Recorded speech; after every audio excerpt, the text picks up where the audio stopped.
भविष्य में कैसे रेवेन्यू हो, आय कैसे बढ़े और हम क्या क्या फ्यूचर में काम कर रहे हैं।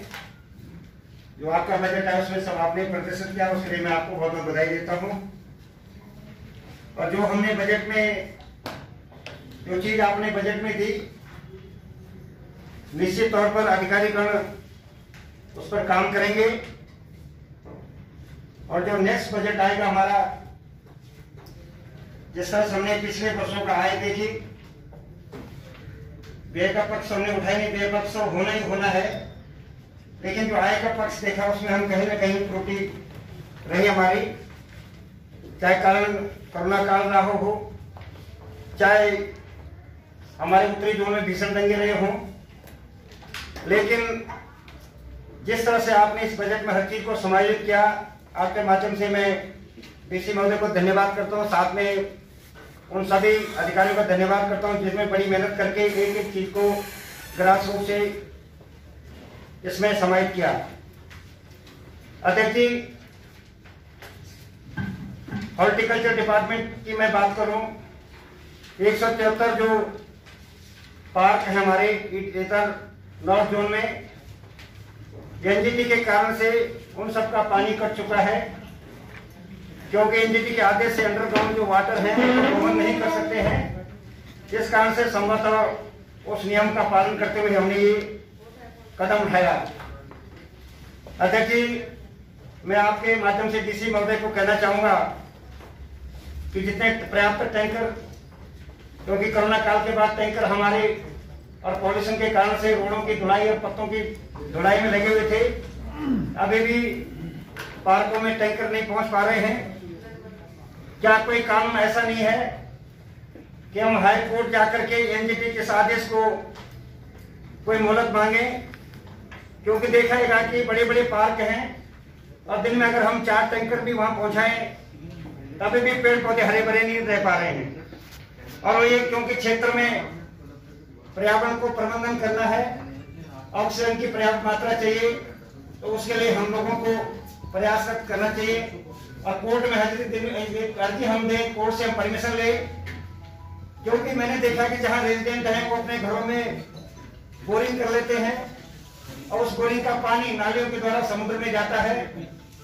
लेकिन अगर जो हमारे बोरिंग कर रखे पार्कों में वो पानी वहीं जमीन के अंदर जाता है, धरती माँ के अंदर जाता है, इसलिए इसको नहीं लेकर के डीसी महोदय अगर इसमें हेडक्वार्टर कमिश्नर महोदय से बात करके, अपने लीगल सेल से बात करके और पुनः हमारा जो अंडरग्राउंड दोहन हम करते हैं पार्कों के लिए वो चालू हो जाए, तो इसमें बहुत बढ़िया है। स्वच्छ मीट का इसमें आपने जिक्र दिया, आपने जो भाषण था डीसी महोदय ने बनाया था, मैं समझ नहीं पाया स्वच्छ मीट का ट्रेड लाइसेंस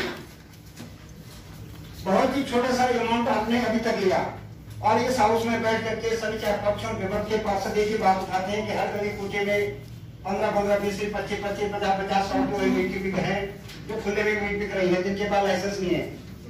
ये हमारा रेवेन्यू का बड़ा साधन हो सकता है और हमारे नागरिकों को स्वच्छ मीट मिल सकती है अगर हमको लाइसेंस देते हैं और वो लाइसेंस अकॉर्डिंग साइंटिफिकली हाइजीनिकली हो, तो एक हमारे नागरिकों का स्वास्थ्य भी बढ़िया रहेगा। और जो दुकान चला रहे हैं अगर वो सेल्फ कंसर्न दुकानों में चलाए तो उनका प्रॉफिट भी बड़ा होगा। इसके कोशिश करें हम सबको लाइसेंस दें। मैं क्षमा चाहता हूँ, पिछली कुछ बैठकों में माताजी का स्वास्थ्य ठीक न होने के कारण मैं नहीं रह सका।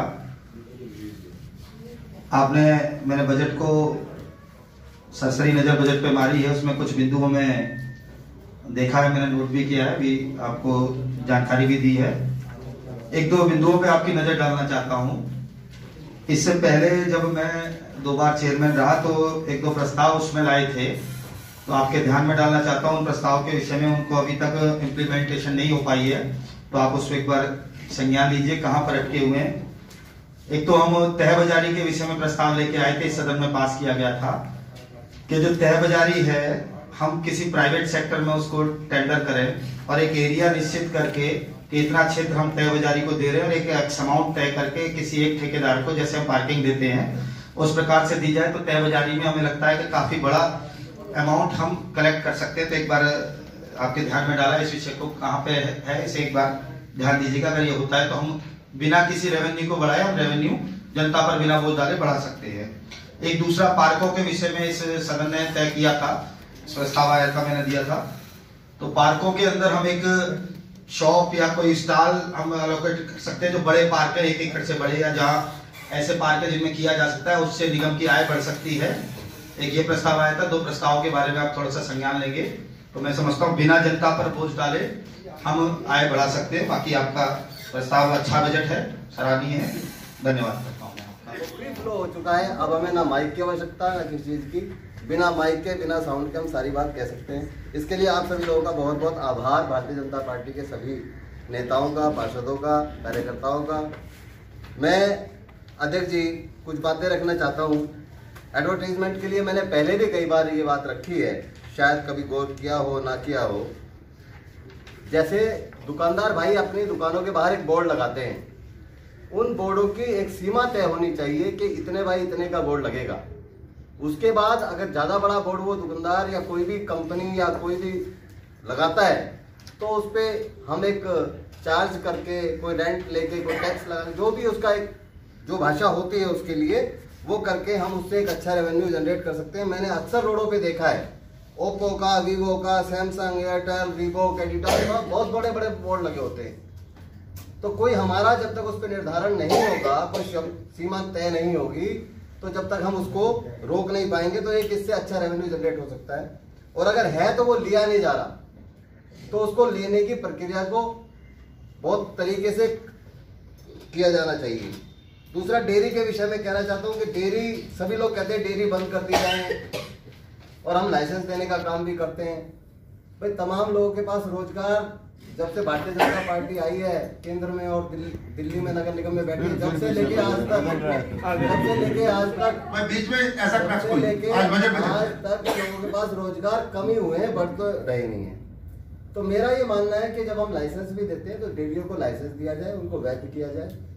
दूसरी चीज ये कि उनके यहाँ जो गोबर होता है वो नाले में जाता है, बिल्कुल ठीक बात है, नाला बंद होता है, मैं भी इसके विरोध में हूँ और इस बात के पक्ष में हूँ कि उनका गोबर उठवा करके उन डेयरियों से गोबर उठवाया जाए और हमारा जो उद्यान विभाग है उस गोबर को ला करके उसमें जैविक खाद बनाए, जिससे कि हमारे खाद के पैसे बचेंगे। दूसरा, वो गोबर नाले में नहीं जाएगा तो नाले अवरुद्ध नहीं होंगे, और नाले अवरुद्ध नहीं होंगे, जो पानी भरने की दिल्ली के अंदर समस्या आती है, जो बरसात के दिनों में और आरोप प्रत्यारोप होते हैं, उनमें सब में एक अच्छी रुकावट और रोकथाम लगाई जा सकती है। मेरा ये मानना है, उसके लिए काम किया जाना चाहिए। 198 मोबाइल टावर पार्कों के अंदर लगाए जा रहे हैं। उद्यान विभाग के लिए आपने बहुत अच्छा बताया, हमें आपके माध्यम से जानकारी मिली कि इतने इतने पैसे पार्कों के विकास के लिए, शर्ब्स लगाए गए, पेड़ लगाए गए, सब चीज करी गई और माली भी आपने इस बार अपॉइंट करे हैं, लेकिन फिर भी मालियों की संख्या कम है, तमाम पार्षद साथी यहाँ बता रहे हैं।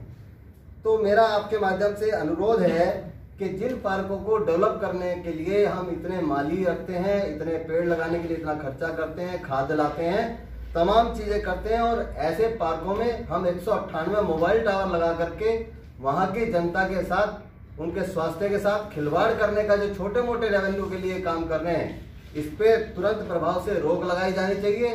पूरी जनता इसके विरोध में है और ये स्वास्थ्य पे हानिकारक प्रभाव डालते हैं, इसमें कोई दो राय नहीं है। और पिछला कार्यकाल गया उसमें जो यहाँ सदस्य रहे, निगम के जो सदस्य रहे भारतीय जनता पार्टी के, अदर पार्टियों के, सभी ने उसका पुरजोर विरोध किया था कि घरों पे टावर नहीं लगने चाहिए क्योंकि वो शरीर को हानि पहुंचाते हैं, और तब टावरों को सील करने का काम भी निगम ने किया था। आपकी जानकारी में होगा, अच्छी तरह मैं जानता हूँ।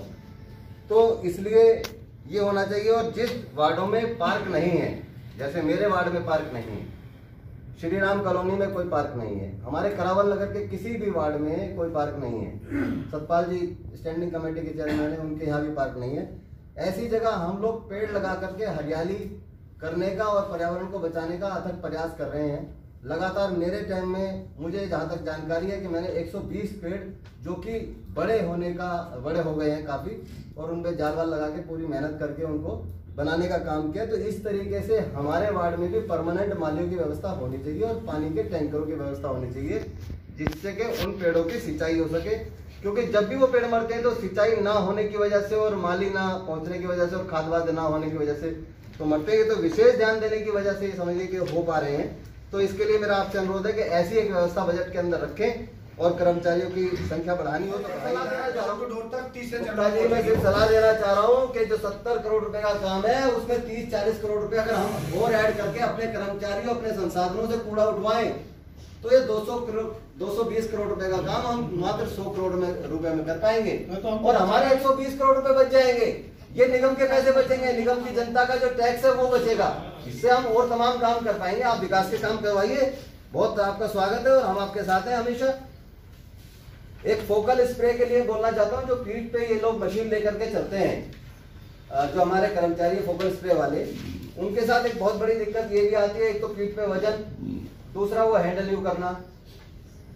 तो आजकल बैटरी वाली जो मशीन आ रही है, उस बैटरी वाली मशीन को इनको दिया जाए, मुहैया कराया जाए, जिससे ये फटाफट काम, एक तो काम की स्पीड तेज हो जाएगी, दूसरा वो जो लोग वजन से मरते हैं वो वजन से मरने का जो समय है महत्वपूर्ण विषय छूट रहा है। जो महत्वपूर्ण उपलब्धि स्मार्ट क्लास पिछले फाइनेंशियल ईयर में 155 करोड़ के लेफ्टिनेंट गवर्नर जी के साथ कमिश्नर मैडम के साथ बैठकर बजट बना था, जिनमें से बहुत सारे वर्क ऑर्डर हो भी गए थे, लेकिन कोविड के कारण कुछ चीजें लंबित रह गई थी।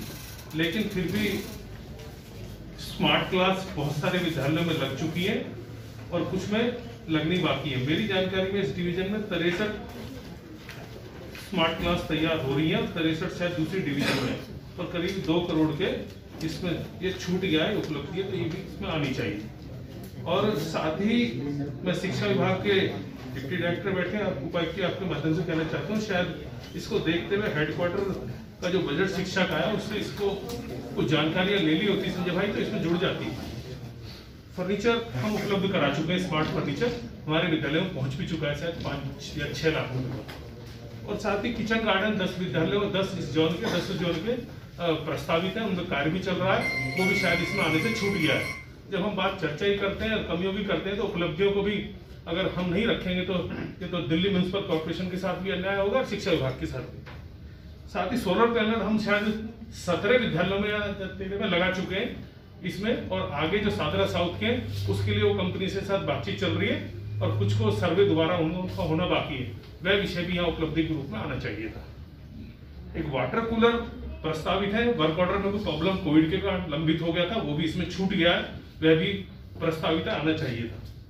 करीब 29 करोड़ रुपए सीसीटीवी कैमरे के लिए भी आरक्षित किए गए थे, वह भी वर्क ऑर्डर प्रोसेस में है, वह भी इस विषय से छूट गया, बड़ा महत्वपूर्ण विषय है। फिजिकल इक्विपमेंट्स लगने थे कुछ विद्यालयों में, वो भी इसमें छूट गया है, और वो कुछ उसके लिए कुछ विद्यालय नियुक्त वो तय भी हो चुके हैं, कितने विद्यालयों में लगना है वो भी विषय इसमें रह गया है।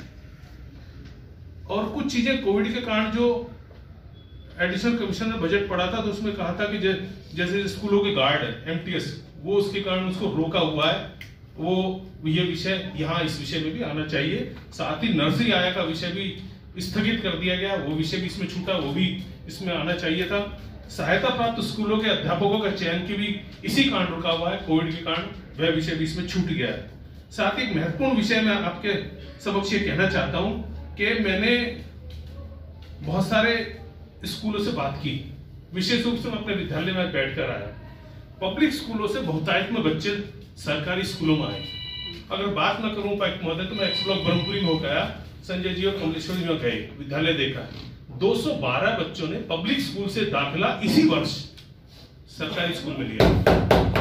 यह एक उपलब्धि है, और यह उपलब्धि इसलिए आपने पिछले वित्तीय वर्ष में उस स्कूल को स्मार्ट क्लास उपलब्ध करा दी थी। 100 से ऊपर विद्यालय स्मार्ट स्कूल में, वहां भी पब्लिक स्कूल से बच्चे आए हैं। ऐसे अन्य स्कूलों में भी अगर हम जानकारी लेंगे तो वो आया है। पिछले दिनों सांसद महोदय से इस विषय में चर्चा हुई थी, उन्होंने रुचि प्रकट की है।